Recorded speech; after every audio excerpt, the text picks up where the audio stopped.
because Oprah Winfrey has taken the stage. She was a surprise guest here, and she has now taken the stage, and Oprah is speaking now. Says, who says you can't go home? Oprah is from Chicago. Let's listen in to Oprah for just a bit. That was some epic fire, wasn't it? Some epic fire. We're now so fired up. We can't wait to leave here. So Oprah's behind us. We'll get the feed up in a little bit. But she's talking about the former First Lady speaking last night and said, do something, do something. But Oprah wasn't supposed to be speaking tonight, right? So here we are. Thank you so much for joining us. Let me introduce my guest. Shavon, Arline-Bradley is here. The crowd goes crazy behind us. Is here with me right now. She's the president and CEO of the National Council of Negro Women. Also with me is Gretchen Barton, the founder of Worthy Strategy Group, LLC, a specialist in political strategy and polling. And Garrison Hayes will join us a little bit. Jackie Payne joins us as well, founder and executive producer of Galvanize Action. How are you guys feeling as we listen to Miss Oprah Winfrey tonight? I'm feeling incredibly alive. I mean, is this a pinch me moment? This is incredible. I mean, Oprah Winfrey, she represents the dreams of so many Americans, and just I mean, I feel like this is just a big validator on this moment and how we're gonna have our next female president for the first time ever. So cool. Yeah. It is. I said it's the era, right? Finally, of the women leader in America. Mm-hmm. She's already the vice president of the United States, and in the running, the polling, she's leading right now. But most people are cautiously optimistic, and could be president of the United States. Yeah, I think one of the things that many of us are feeling is that euphoria we felt in 2016, right? With a little bit of angst. We've seen this movie before, but there's something different about this race. There's something different about the intergenerational engagement and this multiracial response to this awesome candidate. And quite frankly, she and the vice president's candidate look like the people's leaders. You think so? Yeah, I do. Jackie, what say you, Jackie? Yeah, I mean, I think what we heard last night was hope again, and we needed to feel that hope, and the people are responding. Yeah. We've heard the speeches today. Senator Cory Booker is there. Cory Booker gave a very hometown speech. Jersey. Listen to Stevie Wonder. I mean, but people you can see the enthusiasm of people like Oprah who are wanting to speak, to get Oprah to come out and speak. Come on, right. The former First Lady wanting to speak on this. And of course, the Barack Obama, the former president of the United States. People want to be here. You did not see that at the Republican convention. No, it was a different kind of convention. Quite frankly, the convention was not as diverse. It had a different kind of electricity, not one that was inclusive as far as I was concerned. But I will tell you what else is different. The amount of diversity in terms of genres of music, the camaraderie around this room, the children. We've got children here. I mean, it is unbelievable. And we saw people waiting in line outside for 2.5, 3 hours last night to get in. And today, this hall was packed by like 5:30. No doubt. It was amazing. It's incredible. Yeah, Oprah rocking the house with her purple on. We can barely hear each other out here because Oprah is bringing the house down. Look, as we were looking around, as you said, I mean, it's just near us. Senator Raphael, who spoke earlier. He was awesome. And awesome. And we're just looking around at every Democratic star, Democratic leader. After Barack Obama left office, the bench was slim. Yeah. How did they build that bench over the past 4 to 8 years? Oh my gosh. Well, I mean, it's careful cultivation over time. I mean, it's incredible. We've had this bench for such a long time, and now we're tapping into it. And I think we're just seeing a new Democratic renaissance in terms of, the kinds of leadership that Americans are really looking for. It is so exciting. I feel like the baton's being passed. I'm seeing some of the fruits of the labor of those ancestors that came before us. Some of the women leaders, some of the African-American leaders, Latinx leaders. I mean, I'm thinking about even the opportunities that we've seen of some of our congressional leaders. I mean, we've got Congressman Frost, who's in his 20s almost. True. I've really been inspired and heartened by the youth here as I walk around and see delegates that are 18 years old, no doubt. 21 years old, 20 years old, and some of them, the 24-year-old said, I happened to be here last time. It was a bit different, right, because it was during COVID. I happened to be part of the convention. Was it a remote convention last time? We were actually 100% remote. As a matter of fact, I participated as one of the speakers for Faith. and literally we were all on Zoom logging in. What do you think the central theme has been here? We're not going back. Is it freedom? What is it? I think I heard freedom, Yeah. unity, and definitely we're not going back, but mostly freedom and unity, and the opportunity for thriving, right? Yes. Like not Yes. just getting by anymore, but real opportunity agenda for thriving. Absolutely. But also, too, I think bringing the country back together. I mean, it's really refreshing to hear Democrats talk about this in a way that's just really organic and warm and kind. I mean, I listened to the RNC. People didn't talk about that, bringing the country back together. Now we're talking about Americans coming back together. And Coach Walz? Well, I tell you, what also was, I think, poignant for me was the struggle of women. Yes. I mean, we heard from victims of sexual abuse. We heard from mothers who were trying to give birth and couldn't because of the current laws that were happening in the states. There was also some pain, but pain that brought us together. Yes, that's I mean, standing ovations for moms that were losing their children. I mean, tears were in the audience all over. I'm listening, you guys. I'm communicating with my producers right now who are informing me of what Oprah is saying. Oprah is so natural, and like many of the speakers who come up, you know that they're reading a teleprompter, you know they're speaking, but not off the cuff. But you would think that Oprah is speaking off the cuff. But who knows if she is or not? As I understand from sources, the former president had his speech, was working on his speech up until an hour or two before last night. But the former first lady had her speech ready 2 days earlier. That shows you about their personality. There you go, backwards and in heels. That's a woman for you. There you go. Beautiful. What did you guys make of the hall moment last night of going to where the Republicans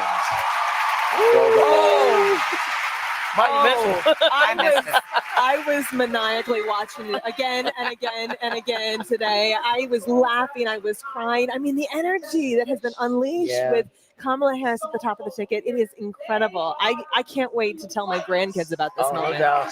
Yeah. What do you imagine that the former guy was doing when he saw 2 stadiums filled? I heard he was losing his mind. That's and that's so unfortunate, but it is so consistent with who he's been. I think he's also trying to go back to the drawing board.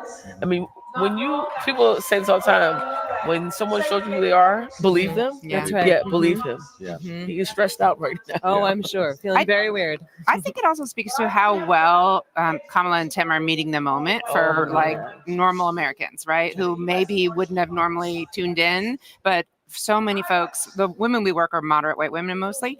And when there was a switch of ticket, they didn't know who Kamala was really. They're like, we like her. When they were given a list of Democrats they would want as their candidate, she was number 1, but they still said, we need to learn more about her. We need to know, what has she done? And so I feel like people are tuning in, and what they're hearing is exactly what they need to hear. We see you, we've got your back, we're going to protect your freedoms, and we're going to bring us together. Exactly. And that's a message that wins. I love that you said that too, and I love that you represent a base that needs to know. We also saw her humanity. Yes. If you looked at the videos, we've seen her mother. We've seen Kamala as a toddler. Kamala's childhood friends coming on attesting to her character. So for me, this kind of human side of Kamala has been missing. Yeah. And I think this is a part of the open book that we're actually seeing tonight. We're here. The speaker of the evening is going to be Governor Walz. And that's what we're waiting for, to listen to Governor Walz, who's going to come out in a bit and speak. The warm-up act. Can you believe Oprah is the warm-up act? Yeah. I mean, ridiculous. What a ridiculous. You mentioned white women, and I was out today speaking to, specifically trying to talk to white women. And by far, they said, hey, guess what? We are going to show up. In the polling, do you believe that white women are showing up this time? We're already seeing that in the polling. So we have a panel survey of 8,000 white women we talk to every month. And what we're seeing is they are looking at Kamala and they're liking what they see. It is right now, Kamala and Trump are kind of neck and neck for them among moderate white women.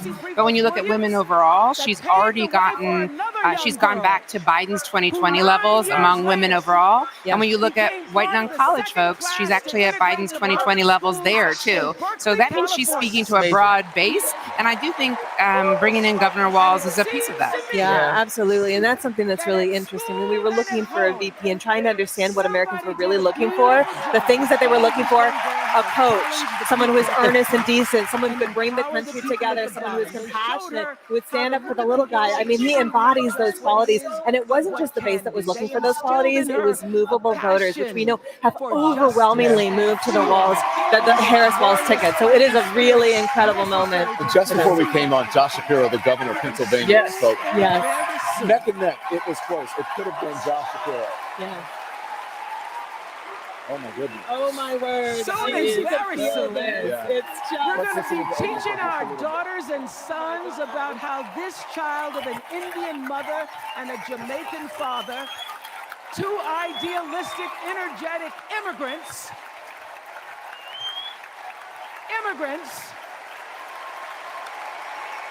how this child grew up to become the 47th president You know, of the if I may say United something, States. one of the things that Democrats have really struggled with for a long time is the concept of freedom. Although we've always been pushing it, reclaiming it, it's been a huge theme of this convention, but also hearing people chant USA, I mean, incredible. We want to bring America together with Oprah speaking. There's chanting USA. I mean, what is Let's not happening? forget. It's beautiful. Yeah, It's let's not beautiful. forget, as I always say, that we are made up of many, many different types. And for so long, the Republican Party has, I think, believed that they owned the title of patriotism, of That's USA, exactly of the American flag. And I think Democrats are, and freedom, and Democrats are bringing it back.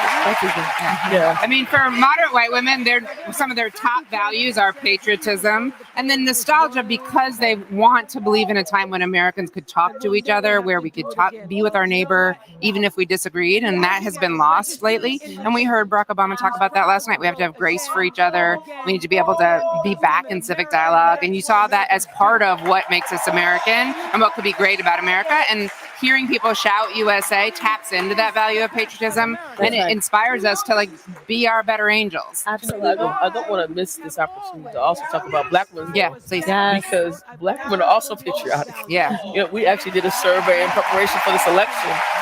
Over 4,000 women agreed that they were interested in foreign policy. They were interested in understanding the roles of policy and economics and healthcare for our families. But also, the military was big for Black women. Exactly. I don't think people really give our community the connection to patriotism. Well, for service. Absolutely. And love our country. Right? If you think of the military is one of the most diverse, if you want to call it a workforce, of places in America. And a place that Black families actually have the ability to earn money and to pass on opportunities for their families. So here's the thing. There's lots of excitement now, right? This is a big pep rally. It's the revival. It's a revival for the Democratic Party and for Kamala Harris and Tim Walz. But it's not over. That's right. Right. This is the beginning. Do they get a bounce? And how do they carry this? I think for sure they get a bounce. And I mean, we're seeing the polls, of course, shoot up in incredible ways for Harris and Walz. I think the things that we're going to be looking at down the road, especially as the debate's coming up, is how Harris is perceived to handle tough decisions. You know, foreign policy obviously is going to come up at some point. Answering those questions is going to be really critical to maintain the momentum and keep building on this incredible enthusiasm. We're back to USA. I wish They're back to USA. feel this. It's I like know. a physical sensation. It's amazing. It is amazing. Because that's the best of the Let's best. listen a little bit. Let's listen. We set back, Common push back, sense bully back, over kick back. nonsense. We're not going back. Mama O. Amazing.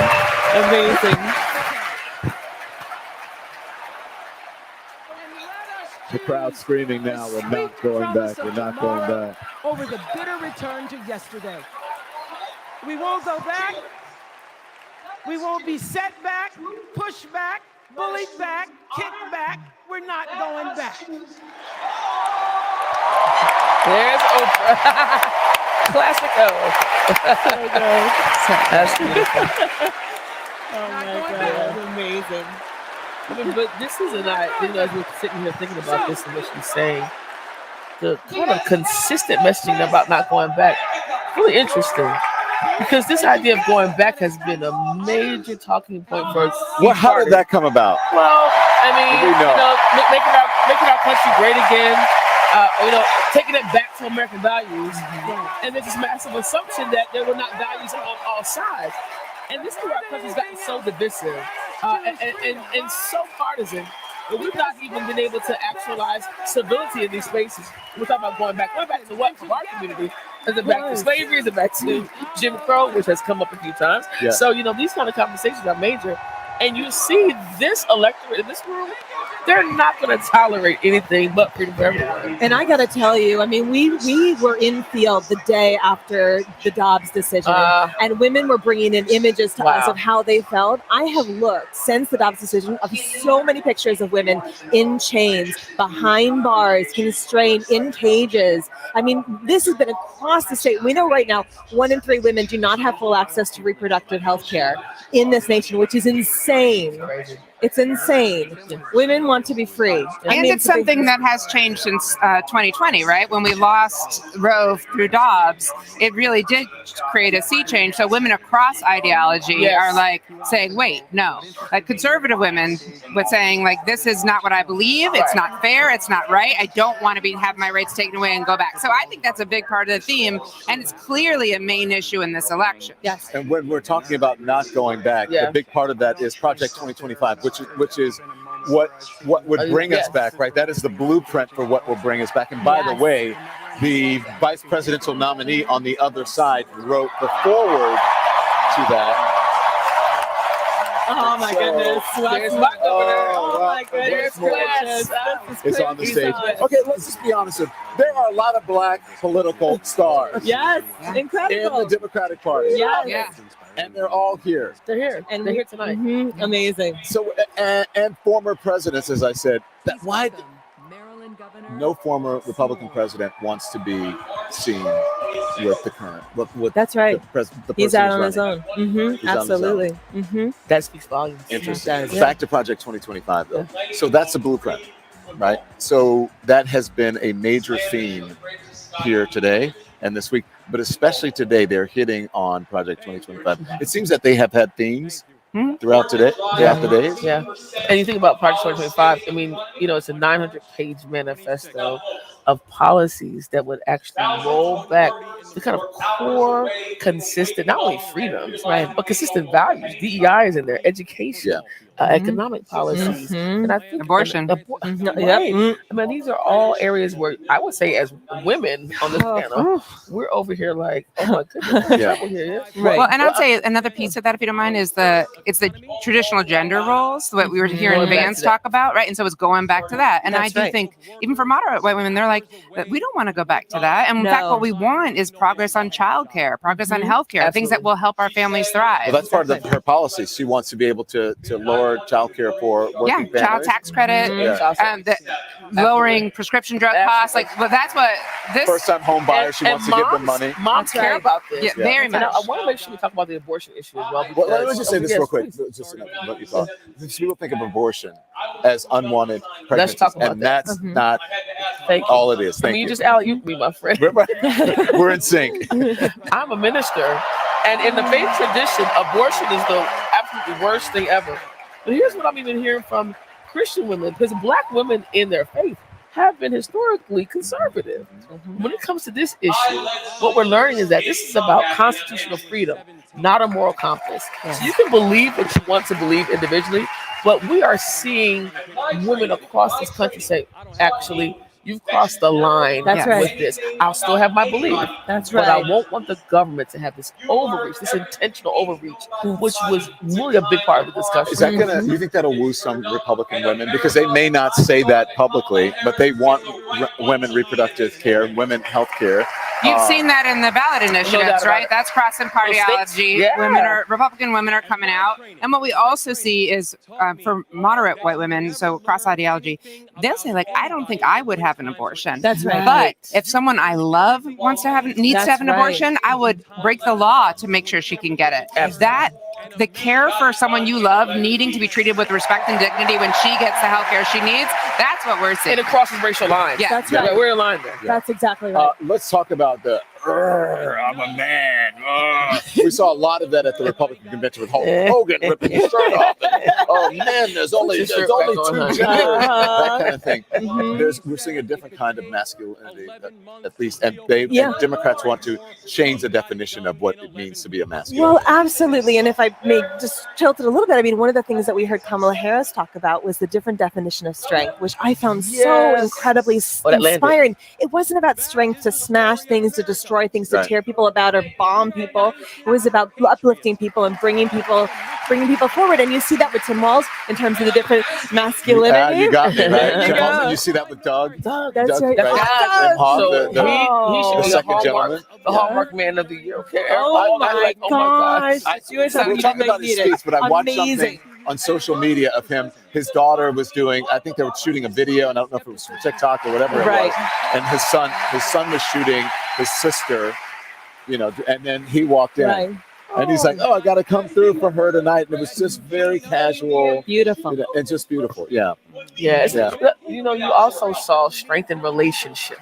Yes. Right. These family values. And the word family is actually a part of oh this my gosh, here. It's being lived out. Family has been named something very, very different. But will these themes carry over throughout the country? Is that what men are looking for? I've been, I'm sure, Shavon, you guys may have seen my social media, and I've been asking different demographics about how they feel about Vice President Kamala Harris, about Tim Walz, about Donald Trump and J.D. Vance, and everyone has that sort of a different thing. But I have been surprised by some of the, at least, initial support. They say there's support from black men for Donald Trump.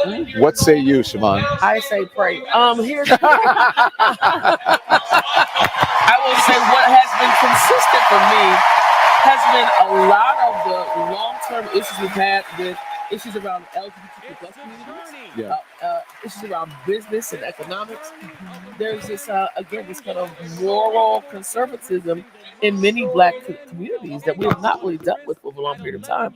I've heard pastors talk about this, and they really are stuck on these issues that, quite frankly, are not even connected to how we govern our country. And if you think about it, I'm really heartbroken because the majority of men, I don't want to make this bigger than what it is. The numbers don't lie. Over 84% of black men actually did vote Democrat. So these massive waterfalls. Do you think they're going to vote this time? I think they are. Because here's what I hear a lot. And look, I don't want to linger on this too much because I spoke to Senator Warnock and he had a very good answer for it. But what I hear is he gave us a stimulus check. He bought money into the community. And what they don't know is that he didn't do it. It was a Democratic Congress, and Nancy Pelosi did that. That actually Democratic Congress that got together, that he got the benefit of signing off on. Right, and holding up the check, holding up the timeline for the check to go out so that his name could be on. But I mean, when people vote, it comes down to who is going to fight for me, who's going to deliver for me. So if the story they remember from Trump is that he fought for me, he literally delivered that check, then that's a narrative problem, right? They remember getting that check. It's sticky. It works. It worked. It worked. By the way, we're waiting on Governor Tim Walz to come out, the vice presidential nominee. So we're waiting on him to come out and give his speech. He is obviously, you call him the big kahuna? Is that fair? What would they call him in Minnesota? Because it's, there's not a cheesehead. What is Minnesota? No, that's Wisconsin. That's Wisconsin. I'm just trying to figure out. A Viking, maybe? I don't know. Minnesota Vikings, I don't know. So we can actually see an example of what should be masculinity and not the toxic masculinity that we've been. I love seeing Steve Kerr the other night introduce. I mean, first of all, coming off the Olympics with Steph Curry and on his team, seeing Steve Kerr refer to the coach, I was like, "Put me in, coach!" Right? Like you had that feeling, and they connected. Being a coach, being someone who loves their players, right, and who brings us all together with Tim Walz. Yes. I live in Pennsylvania. I was just in rural Pennsylvania, and that coach idea is so strong. One of the neighbors came over. She had just started volunteering for the local Democratic office for the first time in her lives, and she was like, he's the coach I didn't know I needed. All I want to do right now is get on the field, run in the direction, and win this game for Democrats. It was incredible. Jackie, why do you think he resonates so much? I think it's an image of masculinity. And why did she choose him? Yeah, it's an image of masculinity that people can relate to and feels familiar and feels safe. And he's got like a kind, everyone, he came in as like the dad, right? People feel like, oh, he's a guy who will stand up for you, who will look out for you. He's a good dad in the neighborhood. He's a coach. Like we all think, I mean, sports is one of the rare places that unifies us, right? And so bringing in that imagery makes you feel like, oh, he's the kind of guy that you can trust. And it all comes down to trust. When you think about black voters, though, one of the things that's really interesting about his story as the governor of the state of Minnesota, where George Floyd was murdered, his response was actually one of the most favorable responses that we saw in a state government official. He had reached out to the civil rights community. He was there working with Ellison. So I would say this is so interesting. Many people say that he seems like someone's grandfather, right? He's somebody that we can all connect to. So he's actually landing across racial lines, and you know, he seems to be very supportive of a female president. That's another image. Yes. Well, and you heard that with Doug too, right? The supporting. He doesn't seem to be overly ambitious, and he doesn't want to outshine her. He wants you to see him in the background applauding, like he's a man of service. Yes, a man of service. Military guy. The military thing cannot be understated, right? I mean, it's part of the reason that Pete was so popular. It's part of the reason I'm sure that she thought people would respond to him. For our women, patriotism is such a big piece of it, and we have so much respect and honor for that. Yeah. So I ran into him in the hall the other night, and he sat down. He was wanting to. Everybody wanted a selfie, and he sat on the bench near the elevator where he's just like, and then everyone rushed him, and I got a chance to ask him a question. I said, "What are you going to talk about?" He says, "I'm going to talk about the future." As the current vice president spoke about the future, because we're going to carry him into the future. And I said, "How are you feeling?" He said, "I'm feeling great. I'm just happy to be on this ticket." And then he sounded a little, raspy. And I said, "Are you hoarse?" And he said, "Yes, I'm getting there." So I hope he saved his voice, so that he has a voice. Wouldn't it be terrible if he could? Oh man, Yeah. So what are you guys looking forward to next? I think now, getting ready for tomorrow night. I mean, after tonight's speech is going to be the kind of preamble to what's going to happen tomorrow. I, as a black woman, someone's a part of the Divine Line, someone who also has a degree from the HBCU, tomorrow's going to be euphoric, but he's got to set it up to really build the coalition. I think that's his role. Yeah. So we're looking forward to him building the coalition to really, advance that. Jackie, what are you looking for?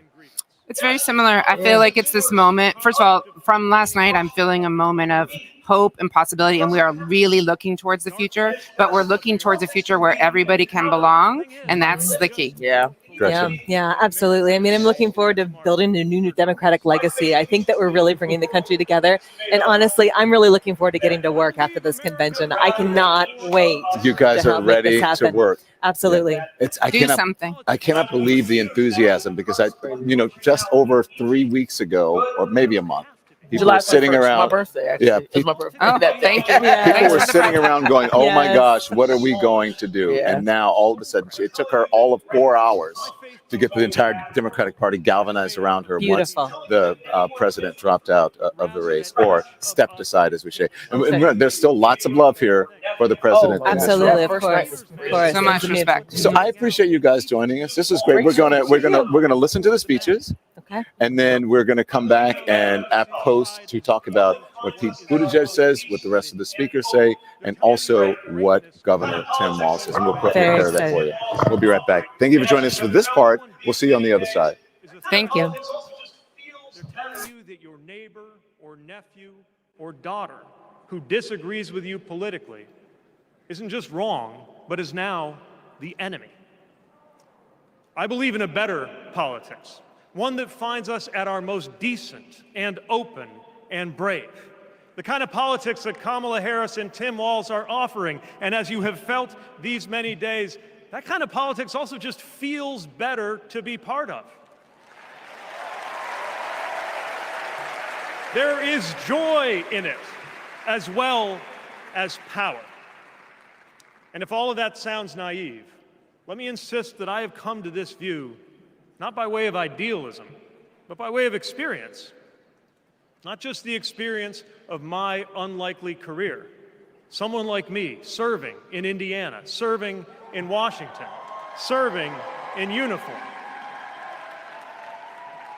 I'm thinking of something much more basic. I'm thinking of dinner time at our house in Michigan.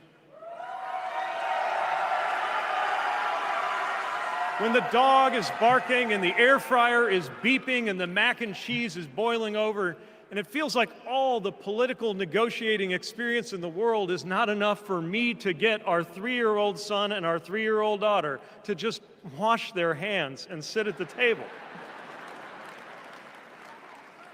It's the part of our day when politics seems the most distant, and yet the makeup of our kitchen table, the existence of my family, is just one example of something that was literally impossible as recently as 25 years ago, when an anxious teenager growing up in Indiana wondered if he would ever find belonging in this world.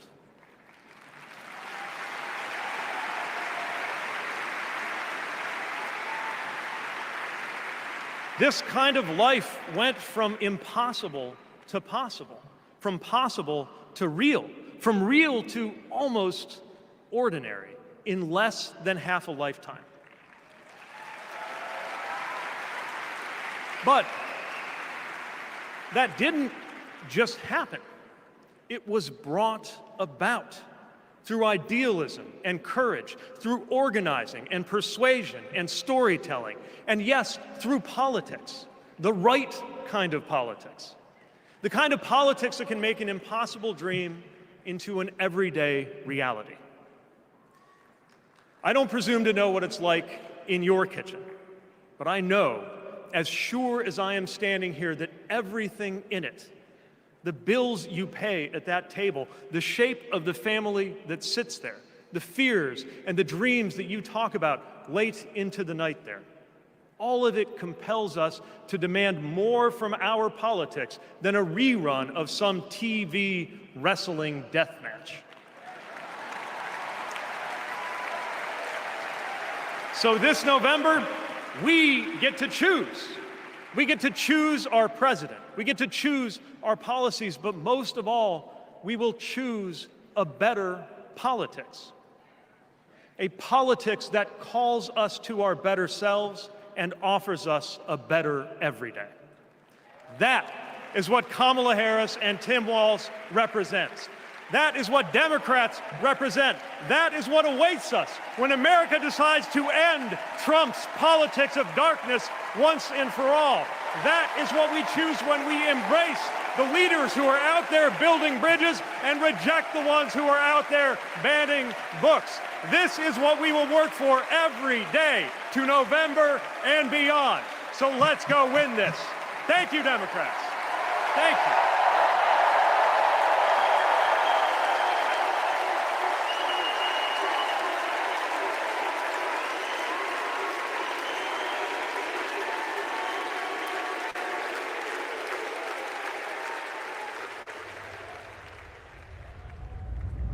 Seeing Governor Walz going to Congress and then becoming governor, I see the guy that was a first sergeant.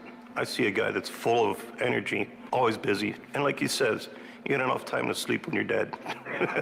I first met Governor Walz and Congressman Walz when I was transitioning out of the Marine Corps, going back to school.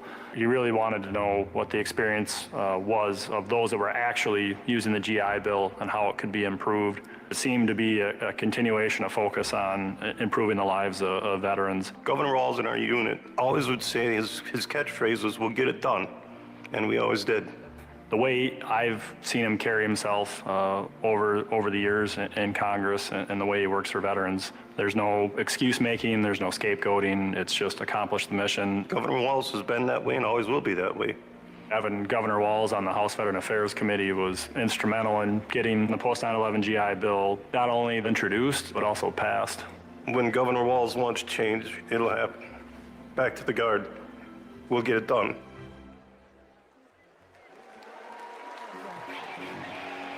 Please welcome EGOT-winning, multi-platinum artist and activist, John Legend, and Queen of Percussion, Sheila E.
incredible. I just want to say I feel so motivated after tonight.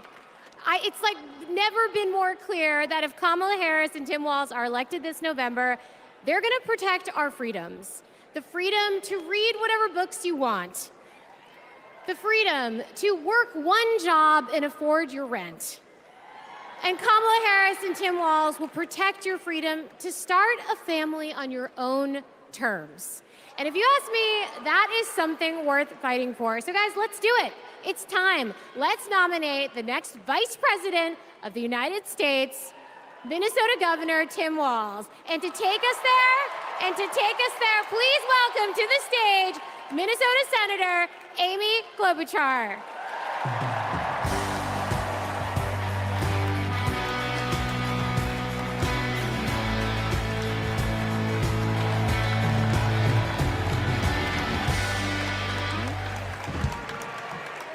Okay, that was a warm-up act. On behalf of the great state of Minnesota, where purple reigns, I stand before you in support of our next Vice President, Tim Walz. In Minnesota, we trust a coach who turned a team that was 0-27 into state champions. In Minnesota, we trust a hunter who has stood in a deer stand in 10-degree weather. In Minnesota, we trust a candidate who has made a viral video on how to change a burnt-out headlight. And I know we aren't alone, but in Minnesota, we love a dad in plaid.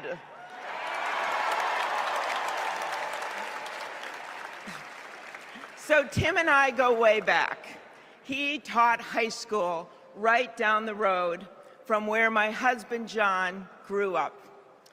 My mother-in-law even brought him and Gwen a Parmesan chicken dinner when their son was born.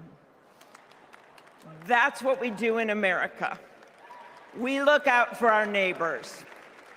Tim has been doing that his whole life, on the farm and in the factory, with his students and his fellow service members. And the truth is, that matters.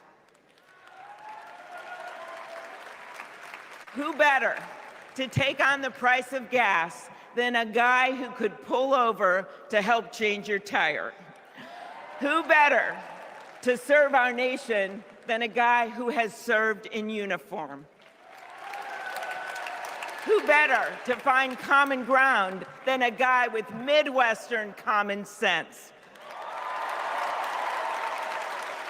A former football coach knows how to level the playing field. And a former public school teacher knows how to school the likes of J.D. Vance.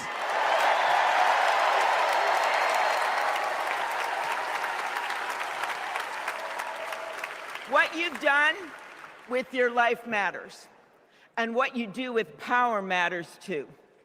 Tim has delivered paid leave, school lunches, and the biggest tax cut in Minnesota history. A Democrat from a red district in a purple state, Tim has brought Minnesota together. And together with Vice President Kamala Harris, I know he will do the same for our nation. America, there is so much that we share, so much that connects us. Way up north in Minnesota, out of Lake Itasca, flows the Mississippi River. It starts small and it grows wider. It flows down to Wisconsin and to Iowa. It goes down to Illinois and to Missouri. It goes to Kentucky and Tennessee. It goes to Arkansas, and it goes way down to Mississippi, and then it goes all the way down to New Orleans, Louisiana, where the spirit of our nation's resilience abounds. So let us commit here and now to cross the river of our divides to get to a higher ground. And let us join together to elect Kamala Harris and Tim Walz.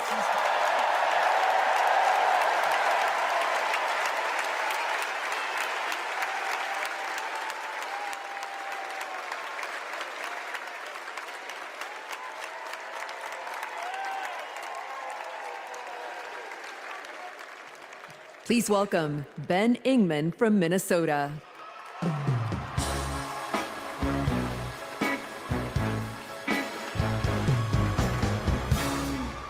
Tim Walz is the kind of guy you can count on to push you out of a snowbank.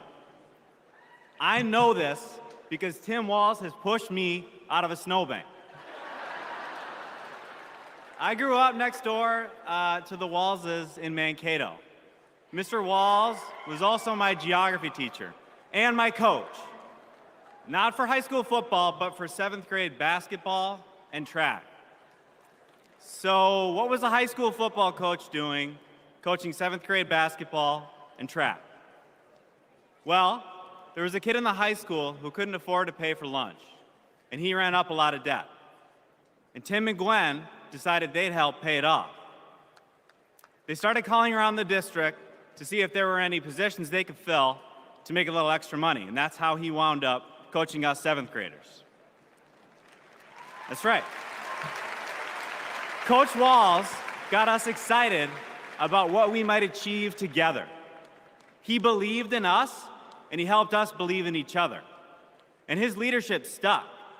That track team went on to win a state title, just like the football team. That's right. Speaking of which, come on out, Scarlets. Yeah!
You know, all this got me thinking about the kinds of leaders we need.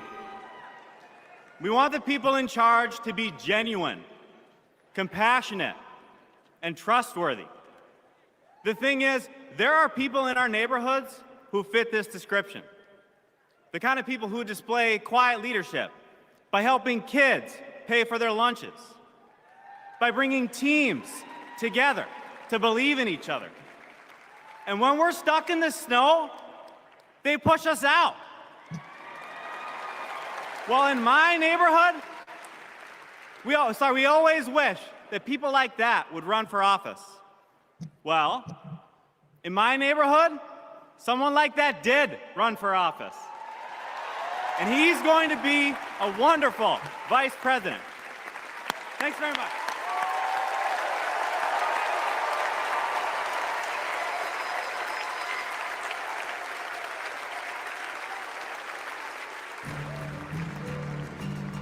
Out here in the wide open spaces, we are reminded of the values we share: a commitment to community, country, and standing up for what's right.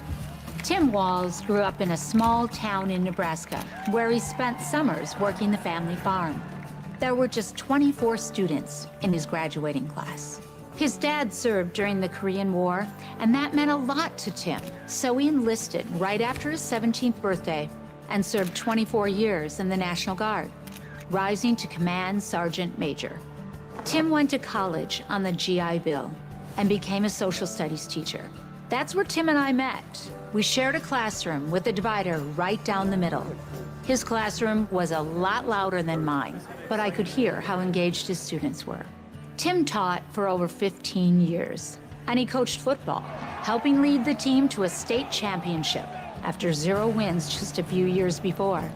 Tim taught them how to believe in themselves and that we're all in this together. When one of our students started the school's Gay-Straight Alliance, Tim agreed to serve as faculty advisor because he knew how impactful it would be to have a football coach involved. He inspired his students, and he changed lives. He is just so joyful in everything that he does, but I think also standing up for, what he believes to be right, stands up to bullies. Then, Tim's students inspired him to run for Congress in southern Minnesota. Tim spent a lot of time working with Republicans, fighting to help farmers and expanding veterans' benefits. Whether it was in Congress or as governor, his focus has always been helping working people like those he grew up with. That's why he fought for the largest tax cut in Minnesota state history. But Tim Walz was there for small businesses like ours. With the urging of Governor Walz, we were able to pass the Alex Smith Insulin Affordability Act, and it has saved lives in Minnesota. With Tim as governor, Minnesota is one of the best places to raise a family and one of the best states for business. Tim's a lifelong hunter and gun owner.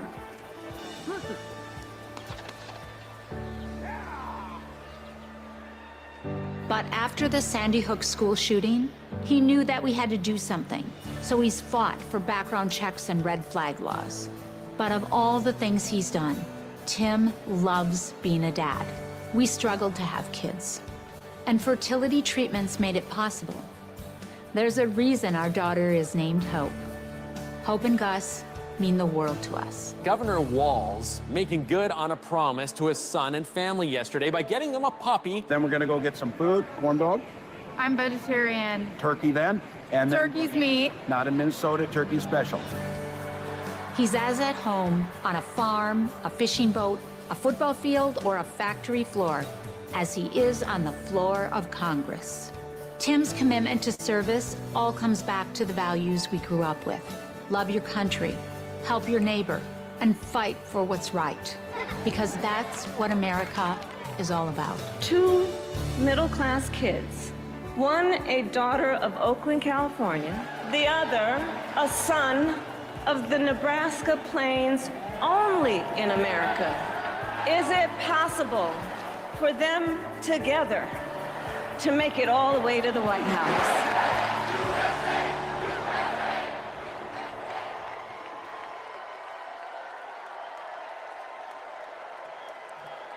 Please welcome the Democratic nominee for Vice President, Governor Tim Walz.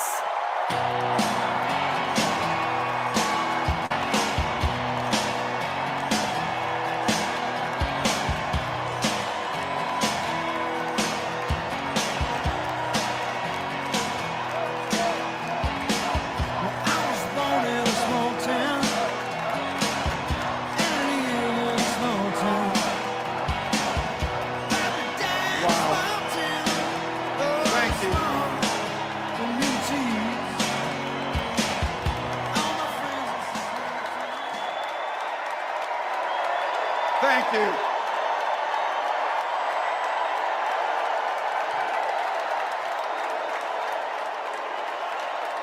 Thank you.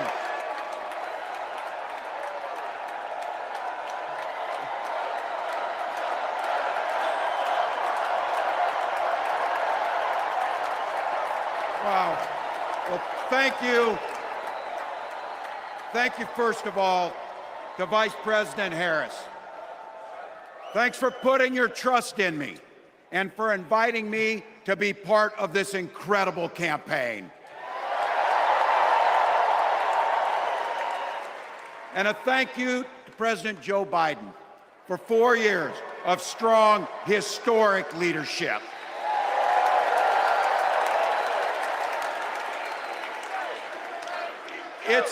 It's the honor of my life to accept your nomination for Vice President of the United States.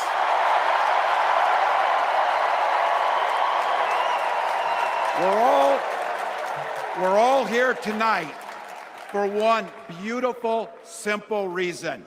We love this country. So thank you to all of you here in Chicago and all of you watching at home tonight. Thank you for your passion. Thank you for your determination. And most of all, thank you for bringing the joy to this fight.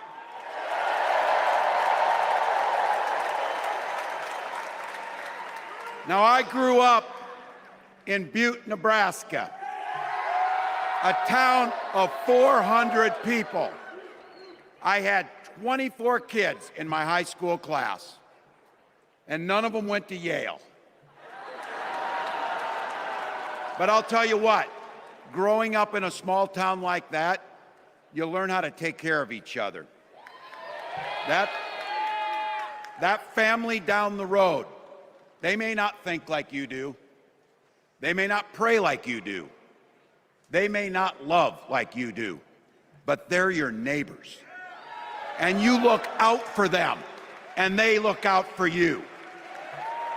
Everybody belongs, and everybody has a responsibility to contribute.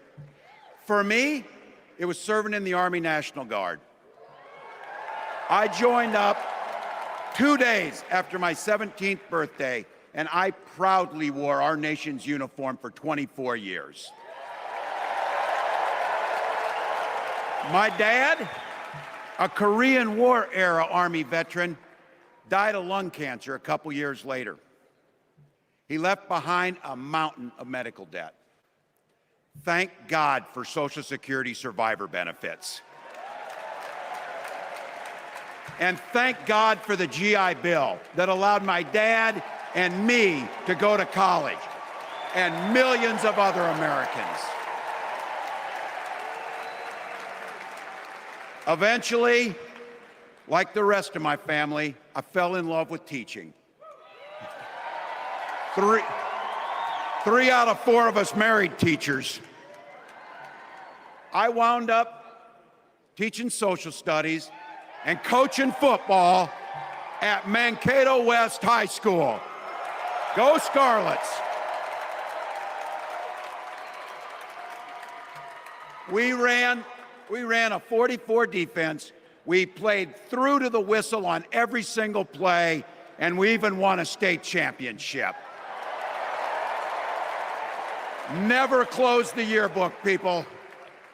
But it was those players and my students who inspired me to run for Congress. They saw in me what I had hoped to instill in them, a commitment to the common good, an understanding that we're all in this together, and the belief that a single person can make a real difference for their neighbors. So there I was, a 40-something high school teacher with little kids, 0 political experience, and no money, running in a deep red district. But you know what? Never underestimate a public school teacher. Never.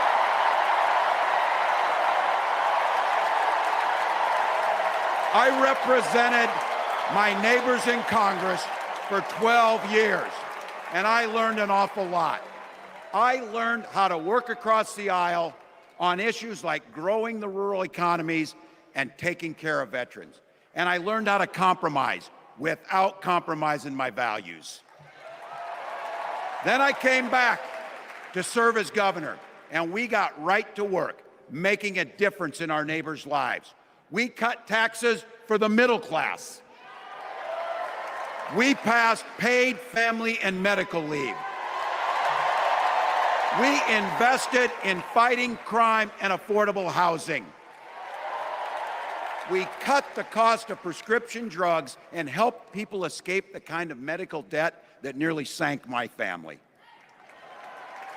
And we made sure that every kid in our state gets breakfast and lunch every day.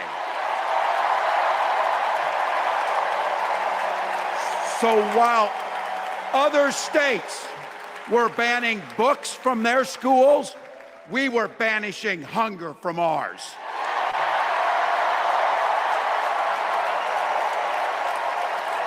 We also protected reproductive freedom because in Minnesota, we respect our neighbors and the personal choices they make.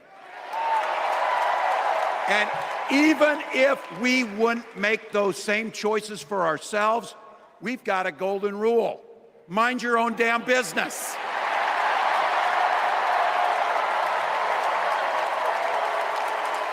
And that includes IVF and fertility treatments.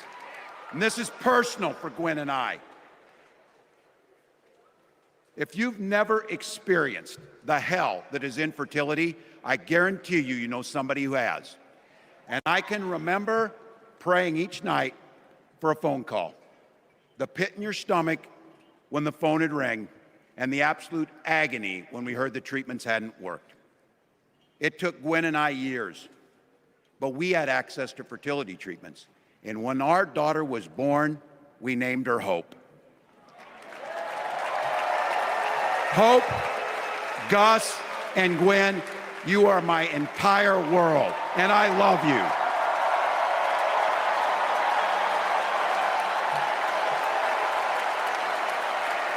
I'm letting you in on how we started a family because this is a big part about what this election is about. Freedom. When Republicans use the word freedom, they mean that the government should be free to invade your doctor's office. Corporations free to pollute your air and water. And banks free to take advantage of customers. But when we Democrats talk about freedom, we mean the freedom to make a better life for yourself and the people that you love. Freedom to make your own healthcare decisions. And yeah, your kids' freedom to go to school without worrying about being shot dead in the hall. Look, I know guns. I'm a veteran. I'm a hunter. And I was a better shot than most Republicans in Congress, and I got the trophies to prove it. But I'm also a dad. I believe in the Second Amendment, but I also believe our first responsibility is to keep our kids safe.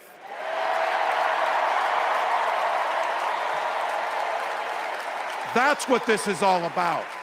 The responsibility we have to our kids, to each other, and to the future that we're building together, in which everyone is free to build the kind of life they want.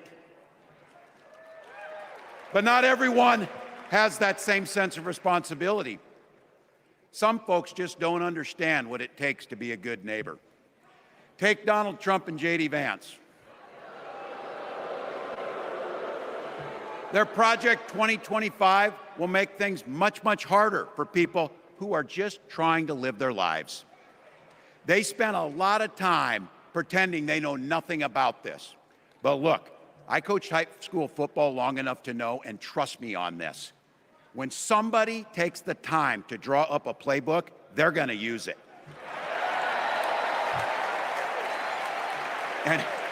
And we know if these guys get back in the White House, they'll start jacking up the costs on the middle class, they'll repeal the Affordable Care Act, they'll gut Social Security and Medicare,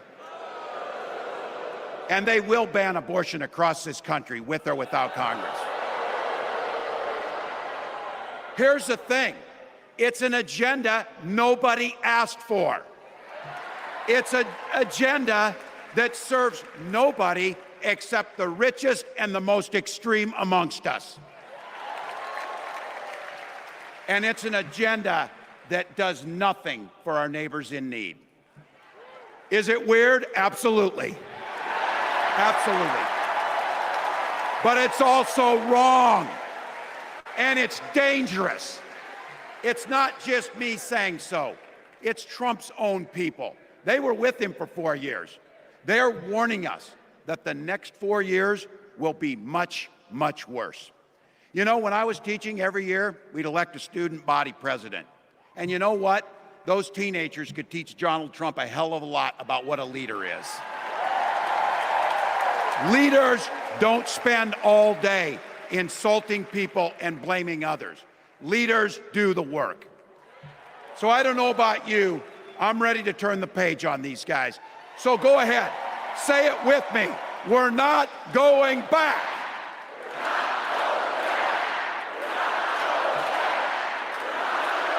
We've got something better to offer the American people.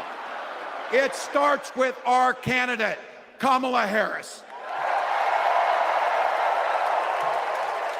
From her first day as a prosecutor, as a district attorney, as an attorney general, as a United States senator, and then our vice president, she's fought on the side of the American people.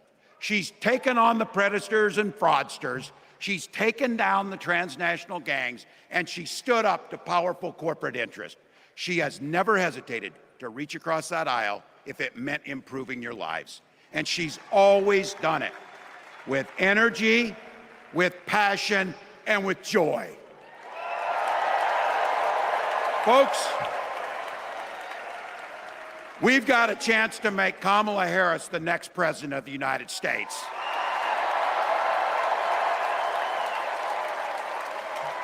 But I think we owe it to the American people to tell them exactly what she'd do as president before we ask them for their votes. So here, this is the part, clip and save it and send it to your undecided relatives so they know. If you're a middle-class family or a family trying to get into the middle class, Kamala Harris is going to cut your taxes. If you're getting squeezed by prescription drug prices, Kamala Harris is going to take on Big Pharma. If you're hoping to buy a home, Kamala Harris is going to help make it more affordable. And no matter who you are, Kamala Harris is going to stand up and fight for your freedom to live the life that you want to lead. Because that's what we want for ourselves, and it's what we want for our neighbors. You know, you might not know it, but I haven't given a lot of big speeches like this. But I have given a lot of pep talks. So let me finish with this, team. It's the fourth quarter. We're down a field goal, but we're on offense and we've got the ball. We're driving down the field. And boy, do we have the right team. Kamala Harris is tough. Kamala Harris is experienced, and Kamala Harris is ready. Our job for everyone watching is to get in the trenches and do the blocking and tackling. 1 inch at a time, 1 yard at a time, 1 phone call at a time, 1 door knock at a time, 1 $5 donation at a time. Look, we got 76 days. That's nothing. There'll be time to sleep when you're dead. We're going to leave it on the field. That's how we'll keep moving forward. That's how we'll turn the page on Donald Trump. That's how we'll build a country where workers come first. Healthcare and housing are human rights. And the government stays the hell out of your bedroom.